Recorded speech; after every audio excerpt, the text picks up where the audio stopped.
ಕಬ್ಬಿನ ಗದ್ದೆಯಲ್ಲಿ ಬೆಳೆದಿದ್ದ 441 ಕೆಜಿ ಗಾಂಜಾ ಜಪ್ತಿ ಮಾಡಿದ್ದಾರೆ. 441 ಕೆಜಿ ಅಂದ್ರೆ ಹತ್ತತ್ರ 4.5 ಕ್ವಿಂಟಾಲ್. ಬೆಳಗಾವಿ ಸೈಬರ್ ರಾಯಬಾಗ ಪೊಲೀಸರು ಕಾರ್ಯಾಚರಣೆ ನಡೆಸಿ ಆರೋಪಿ ಸಿಂಗಾಡಿ ಹಿರೇಕೋಡಿಯನ್ನ ಬಂಧಿಸಿದ್ದಾರೆ. ನಿಡಗುಂದಿ ಗ್ರಾಮದ ಜಮೀನಿನಲ್ಲಿ ಗಾಂಜಾ ಬೆಳೆದಿದ್ರು ಆರೋಪಿಗಳು. ಹೆಂಗೆ ಇದು ಯಾರು ಪತ್ತೆ ಹಚ್ಚೋಕ್ಕಾಗ್ಲಿಲ್ವ? ಅದೆಂಗೆ 1 ಎಕರೆಯಲ್ಲಿ ಗಾಂಜಾ ಬೆಳೆಯೋಕೆ ಶುರು ಅಂದ್ರೆ ಸಾಧ್ಯ ಆಯ್ತು ಅಂತ. ಸೊ ಅದು ಕಬ್ಬಿನ ಗದ್ದೆ ಆದಂತ ಕಾರಣಕ್ಕಾಗಿ ನೋಡಿ, ಬೆಳಗಾವಿ ಜಿಲ್ಲೆ ರಾಯಬಾಗ ತಾಲೂಕಿನ ನಿಡಗುಂದಿ ಗ್ರಾಮದಲ್ಲಿ ಇವರು ಮಹಾರಾಷ್ಟ್ರ ಹಾಗೂ ಕರ್ನಾಟಕದ ಗಡಿ ಭಾಗದ ಯುವಕರನ್ನೇ ಈತ ಟಾರ್ಗೆಟ್ ಮಾಡಿ 1 ಎಕರೆ ಕಬ್ಬಿನ ಗದ್ದೆಯಲ್ಲಿ ಗಾಂಜಾ ಬೆಳೆದಿದ್ದಂತೆ. 1 ಎಕರೆಯಲ್ಲಿ ಬಹುಶಃ ಕಬ್ಬು ಬೆಳೆದಿದ್ದಕ್ಕಿಂತ ಜಾಸ್ತಿ ಗಾಂಜಾನೇ ಬೆಳೆದಿದ್ದ ಅಂತ ಕಾಣಿಸುತ್ತೆ. 4.5 ಕ್ವಿಂಟಾಲ್ ಗಾಂಜಾ ನೋಡಿ, 22 ಲಕ್ಷ ಮೌಲ್ಯ ಅಂತೆ ಅದ್ರದ್ದು ಒಟ್ಟು. ಸೊ ಆತ ಎಕರೆ ಕಬ್ಬು ಏನೇ ಅಂದ್ಕೊಂಡಿದ್ರು 2 ಲಕ್ಷ 3 ಲಕ್ಷ ಆತ ಆದಾಯ ನಿರೀಕ್ಷೆ ಮಾಡ್ಬೋದಾಗಿತ್ತು ಅಂತ ಕಾಣಿಸುತ್ತೆ. ಬಟ್ ಅದ್ರ ನಡುವೆ ಬೆಳೆದಿದ್ದಂಥ ಗಾಂಜಾ 22 ಲಕ್ಷ ಮೌಲ್ಯ ಇತ್ತಂತೆ. ಸೊ ಆರೋಪಿ ಸಿಂಗಾಡಿ ಹಿರೇಕೋಡಿಯನ್ನ ಈಗ ಪೊಲೀಸರು ಜೈಲಿಗಟ್ಟಿದ್ದಾರೆ.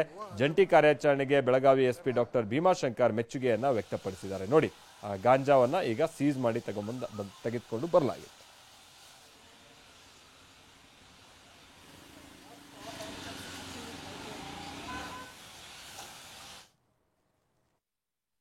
ನಮ್ಮ ಜಿಲ್ಲಾ ಸೈಬರ್ ಪೊಲೀಸ್ ಠಾಣೆಯ ಇನ್ಚಾರ್ಜ್ ಆಗಿರ್ತಕ್ಕಂಥ ವೀರೇಶ್ ದೊಡ್ಮನಿ, DSP ವೀರೇಶ್ ದೊಡ್ಮನಿ ಮತ್ತು ಅವರ ತಂಡದವರು ರಾಯಬಾಗ್ ಪೊಲೀಸರ ಸಹಯೋಗದೊಂದಿಗೆ